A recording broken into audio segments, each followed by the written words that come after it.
Сәлем оқырман, арнама қош келдің.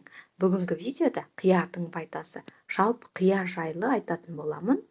Ендеше видеоның соңына дейін тыңдаңыздар. Қиярды бүкіл әлем жейді. Иранда оны десерт ретінде қолданады. Қиярдың пайдасын және оны кімдерге жеу керек. Қиярдың құрамында негізін су құрайды.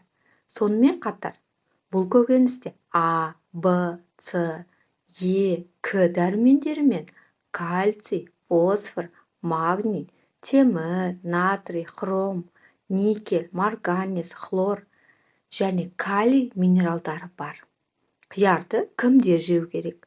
Оның құрамы үйлесімді және құрамында ағзаға қажетті жасұнық болғандықтан барлық адамға жеу ұсынылады.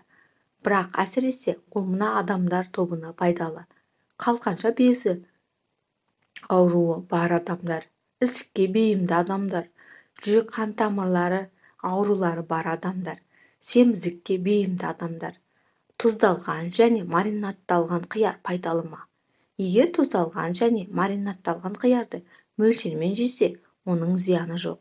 Алайда мұндай өнімде тұз, дәмдеуіш және қышқылы өте көп болғандықтан ішекте ауруы бар адамдарға жеу ұсынылмайды. Дүкеннің маринадталған қиярының құрамын сыртына қарап, нақты білу мүмкін емес. Сондықтан өзіңіз үйден дайындаған жөн. Қарапайым қиярды барлық адамға жеуге бола ма? Қиярды асқазаннан жоғары қышқылдығы бар адамдар, асқазан және 12 елі ішек жарасы бар адамдарға жеуге тыйым салынады. Кей адамдарда қиярға аллергия болады. Егер қияр жеген соң жөтелу, түшкіру, теріге бөртпе шығу секілді белгілерді байқасаңыз, ол аллергия болуы әбден мүмкін. Қиярды қалай таңдау керек? Қатты әрі орташа қиярға мән беріңіз. Қиярдың құйрығына қараңыз, ол серпінді болу керек. Егер қиярдың түк дәмі болмаса, онда көптеген зиянды заттар да болуы мүмкін. Сары дақтар да нитраттың көп мөлшерін білдіреді. Химикаттардың көп мөлшері қиярдың қабығына және ұшына жиналады. Сондықтан оның қабығын ашып, екі ұшын кесіп тастаған жөн.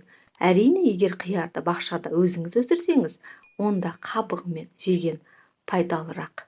Құрметті оқырман, сіздермен болған Сәуле, назарларыңызға рахмет. Комментарияға міндетті түрде пікірлеріңізді жаза кетіңіздер.